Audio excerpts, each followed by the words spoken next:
So under the direct ladder robot there is an IMU. This one is the 9250. Can look a little closer there. Anyway, so that's positioned at the middle of the body, and when it does the sweeping it captures values. That's how it can produce a mesh of the depth that it measured. Although at that time I had incorrectly assumed like what the beam pattern was for the tiny sensor in the front here. This one used to be purple, but I put tape on there so it wouldn't stick out. Electrical tape. It's a conical beam cone. It's not like a line, so my mesh stuff wasn't correct. Unless it was using this, which is very narrow beam. 2 degrees versus 25. 2 to 3. Anyway, so the issue is you capture acceleration, in different axes. And there's also roll. There's also a magnetometer on there, but I don't know how to use it, and it's probably invalid since it's sandwiched under all this other crap. But yeah, so when this thing like moves, you have to, well, you're probably supposed to filter it, but I don't know how to do that right now. So you have to match it with externally, like a camera. It moves forward roughly 2 inches, so you'd have to capture values and see if they add up. And you can get like velocity from acceleration. But yeah, the main thing you're after is how far it traveled, which you'd get from velocity and time. But the other problem is this thing does not move in a straight line. It slowly like turns left, so you can't just assume it moved 2 inches forward. You can also fix it, make it move in a straight line. But yeah, ideally, once this thing detects obstacles and plots them in a 3D space, you'd be able to tell, like, go over here, and it would know where here is as far as directions on a 2D plane. So that's what I'm trying to work on. So when you look at this robot, this is a top view. It has 4 legs, each one has 3 joints, and they're numbered like this in my case: 0, 1, 2, 3, 4, 5. And when you move, you have to coordinate those legs, which I manually wrote the gates out. When I worked on my first legged robot, I came up with this code to move servos together. So for example, this move forward command that moves the robot 2 inches forward, it's a combination of these individual steps that go through. When you look at one, let's just open this one. That one's kind of weak, it's just one. Here's one, pull forward. So 4 servos get called. These are the digital pins: starting degree, ending degree. And then that gets fed into this move servos command. The move servos command orchestrates like the motion by the largest range, like the largest servo. So like this one's 20 degrees, 30 degrees. That one's 10, 35, so this one 35. That would be this loop here. And then all the servos move together based on that outer incrementer. So it does cause issues where some legs move faster than others because they cover like less degrees in the same amount of time or more. And then you'll get like imbalanced pull that'll make it turn one way when it should be going straight. But the point is, this is where the servos move and the robot moves, and so this is where you sample the IMU. This is where the current navigation code is, which is kind of crappy, and this is not great. Like, you shouldn't put these random things in a motion control or code. Yeah, there's like stop command. So what happens is, yeah, and there's a IMU read check, and you can pull individual values like gyro X, Y is forward, so this is the one you'd use for detecting if it's going forward or not. Left and right, I think X. Anyway, so what happens is you'll get the raw values. This is an example of sweep mesh plotting, but you'll get raw values like this. It'll be in radians, but you convert it. I convert them to degrees, and then if you see here, over time they add up, like from 0 to 20. So it's like turn left, turn right. It's able to get that change in angle. So you do a similar process for estimating acceleration, but the problem with the robot is it's like rickety, rocks back and forward. So combined with the already inaccuracy of the cheap IMU and the poor calibration, things like that, I mean, it's not great, but it's a stepping stone. Everything's coordinated by this time, so that's how you can sync things. So that's what I'll do. So here I'm gonna have it aligned. The program will make it move forward 5 times, and we'll see how we'll see the drift of it slowly turning left.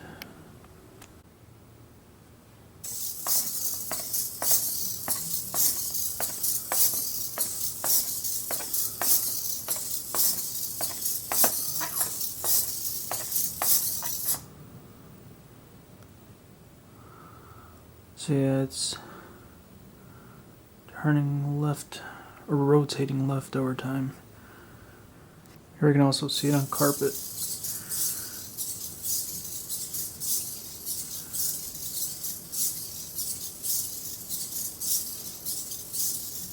Straight edge reference.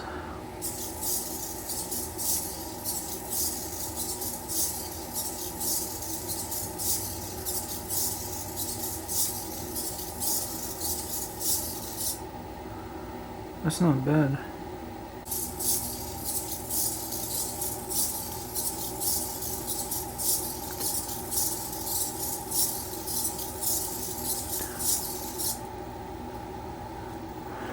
It started at 12, ended at about 4.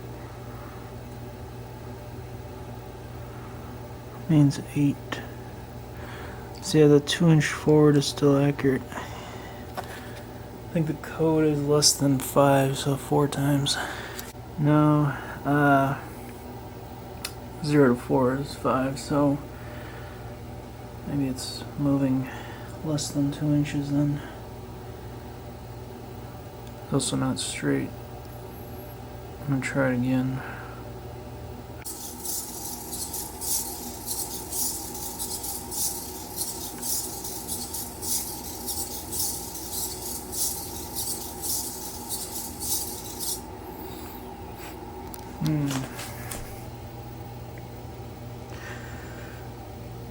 So So it's at 3.5. Alright, I'll do 1.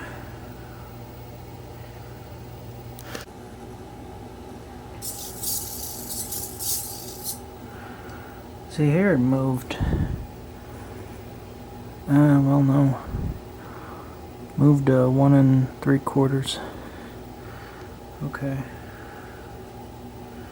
So that just means you have to upgrade the math.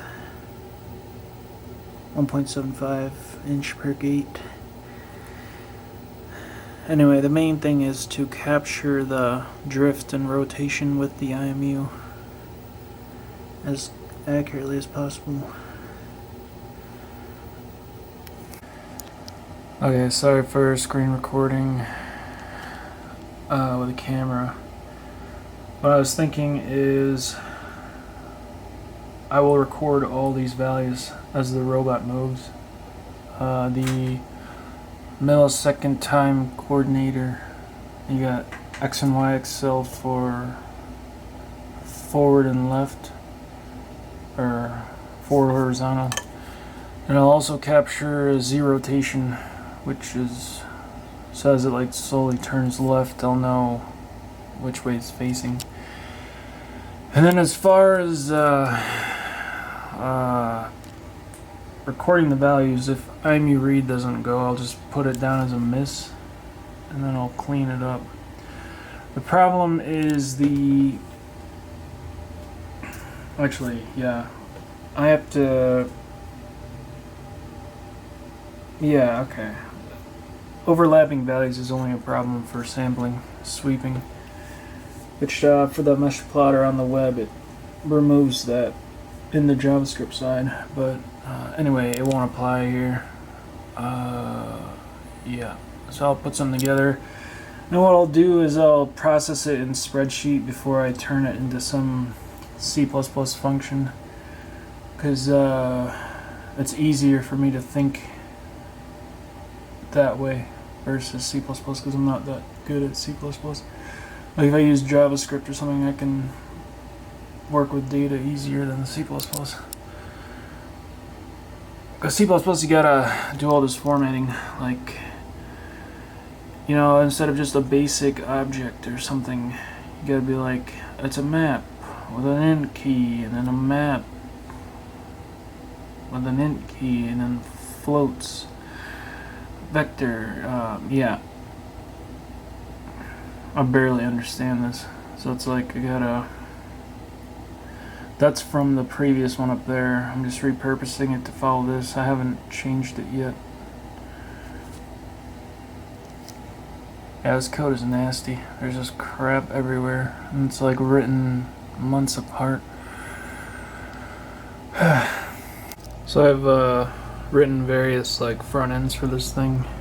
This one is basic plotter, which when it does the IMU math to chew through all the recorded values, it'll end up coming up with like a point somewhere, 3D point, and then it'll just draw a line to that, and that's how you'll track the robot's telemetry or telemetry. Anyway, same with like obstacles being detected, which I used to have it like just be a cube, but I think I'll just do a plane. So whatever way the robot's facing and it hits a plane, put one that's perpendicular. Probably like about the width of the robot, just to be safe. And then yeah, I still have not like finalized the interface. This is one where it has the raw, actually I can, well, I would connect it, but this thing will move.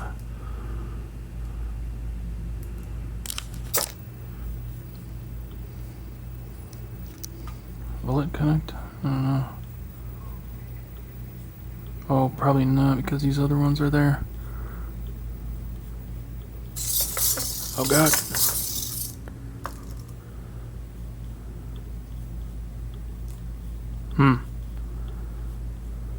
I'll have to look into that, why the WebSocket isn't connecting.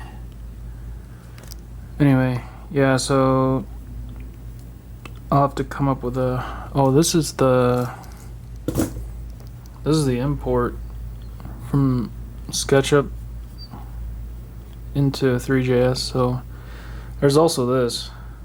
Like ideally, you would import all the components individually, and you can simulate the motion in there. That'll be hard, but that's really cool.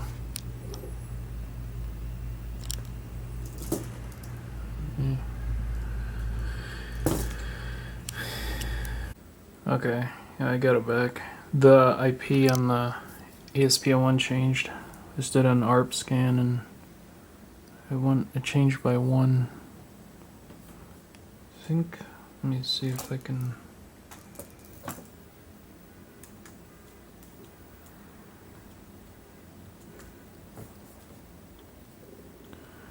I'll have to update the others.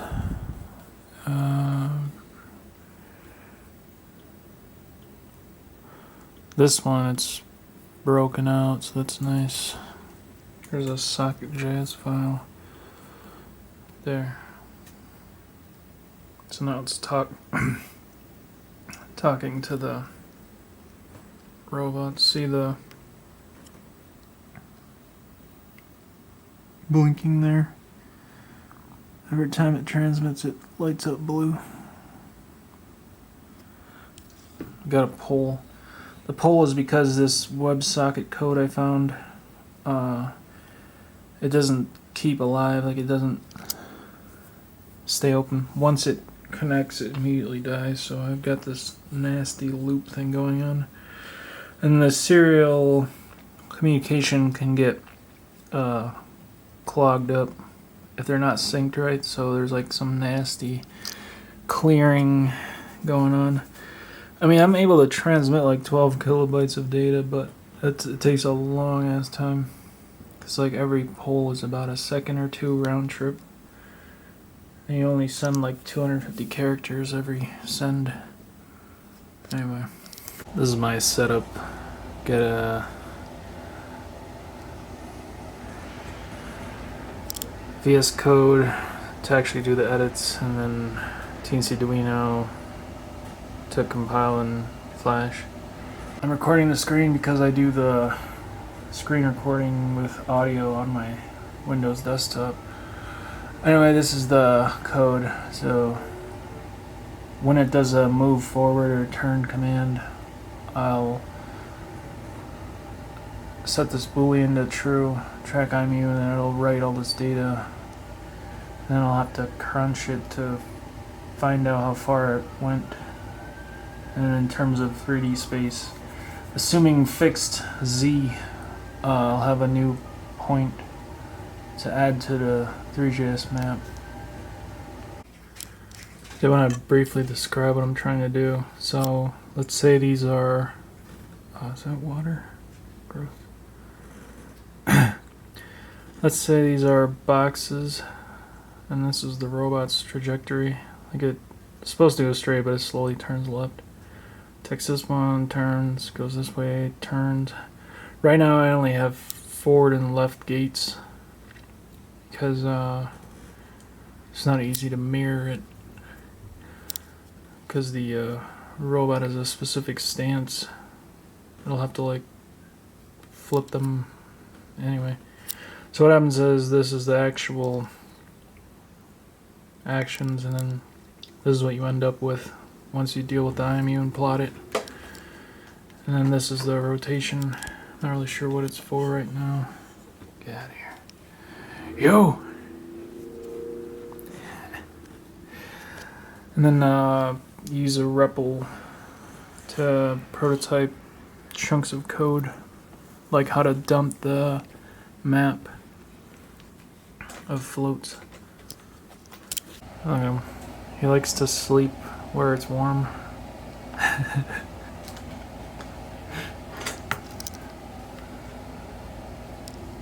Anyway,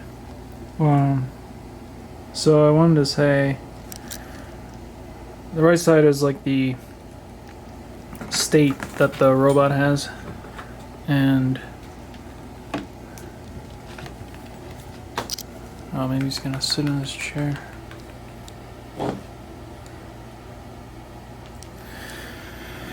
Ideally what I can do is I can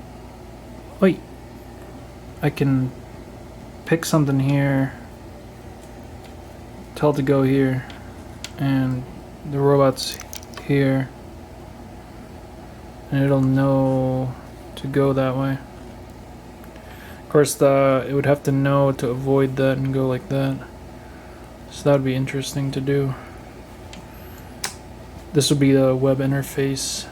And I would point and click with my mouse to go there. Alright, here's my code to dump a map. This is X, Y, accel, and then last one is Z, gyro. Just iterating through and dumping it like that. Then I import it here so I can dump it in the serial, and then I can copy paste it into a spreadsheet. I don't have to deal with transmitting it wirelessly by the WebSocket. I just ran it. I put this on the ground, and then here's the dumped values.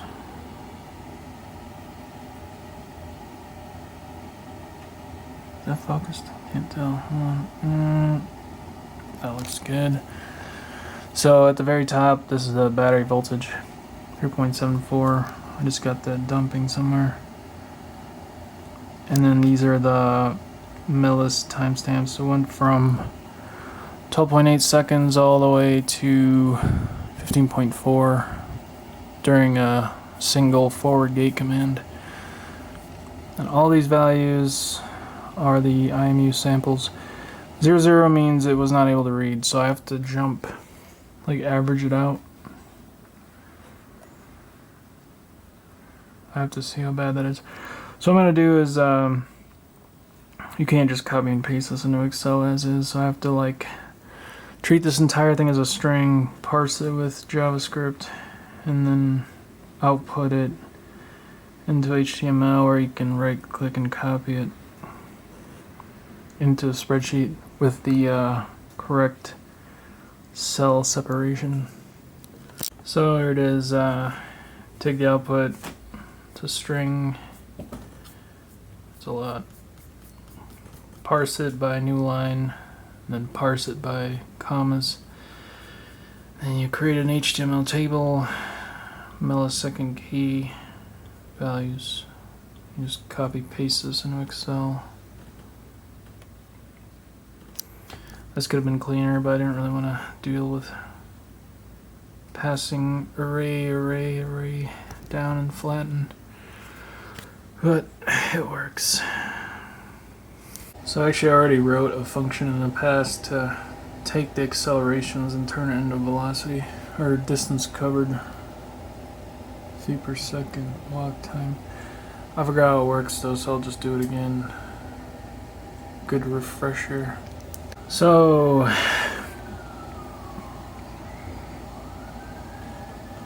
this is hard. There's 500 rows just for that single forward walk gate event. So here you've got Y acceleration is the walking forward. I think positive is forward towards you is negative. But this is 0.51 meters per second squared. And I'm dealing with like feet and inches, so you gotta do conversions, which I have. Just looked it up and times it. And then you have to, this part sucks. There's all these gaps. And you're assuming like this acceleration continues to the next value. 0 means could not get a reading from the IMU. They're not the actual values.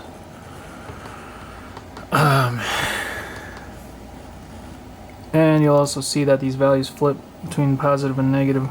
That's the whole like rocking aspect. But when you sum all these together, you should get like roughly 2 inches or something like that, if the math makes sense. Unfortunately, I don't know how to make formulas that account for gaps, because the size of the gaps are random. It's like 3, 3, 4, 3, 3, 4. But I can do that with code. I just have to understand what I have to code first. So, getting somewhere. So here I've filtered out all zeros, and then I will get the acceleration that occurred between the gaps of time and average them, or sum them. Hopefully it makes sense. I don't know, I could be missing something. So this is not going well. I do have a process.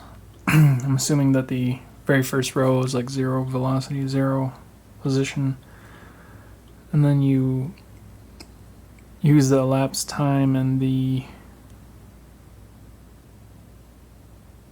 I wonder if it should be previous or current. I'm using current. Anyway, the problem is the distances are too large. It's like 7,000 inches or something. So that's not right. And in this case, I measured IMU values during the entire gait, like lift up leg, scoot a little bit forward, down. I'm just gonna do it where it moves like all the legs together to move forward. It does like a lunging thing. I gotta watch some footage of it in slow motion and see what it's doing, but yeah, I think I gotta reduce the sampling. This is an old video of mine on YouTube, March. Anyway, play it in 25% speed. That's right there. That's where you would capture all the servos. I mean the forward motion. That thing where it lunges forward. Then the entire body moves forward. Otherwise the rest of it is just like technically sitting still. So I was doing this before. In a complete gait, it does pull forward right and pull forward left. So then it comes back to its starting position, or symmetry. No, geometry. The horizontal like H and then Y. The leg shape. Like this and then that. It goes through and like, if it looks like it did in the beginning, top view, that's a full cycle. It has to pull right then left. So you sample during those times. That's way less than sampling all of these.